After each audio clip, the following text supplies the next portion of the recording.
Hey, all, Coach Ken here, and today I want to chat with you for a minute about something that I think gets in the way of a lot of singer success, and that is hesitation. So, why would hesitation matter? Well, let's just paint a picture really quick. Let's imagine you're singing through your song, you're doing a great job, everything's feeling good, and then all of a sudden that high note that you know maybe sometimes you hit and sometimes you don't is around the corner, and you start psyching yourself out of it.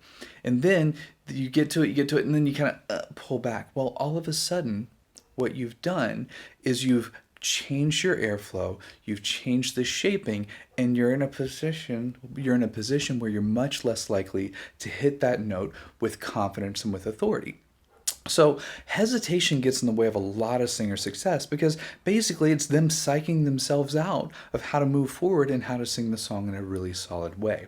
So I just wanted to kind of encourage you guys, A, be aware of it. Right? Know that there's that moment where like, you're not quite sure if it's gonna go or not. And if you feel that, when you're practicing, you've got to start telling yourself, be bold. Go through it, keep the same airflow, keep the same shaping, trust it. If you need to make an adjustment, technically do that, but don't back off of it just because it's a hard part or a high part or whatever, because that is a recipe to definitely not do your best singing. So I hope all of this helps. If you're not already a member of our group, go ahead and go to growingsingers.com and check that out. We put out tips over there in the group that I know you'll love and grow from. And yeah, in the meantime, practice being a bold singer, and we'll be seeing you around.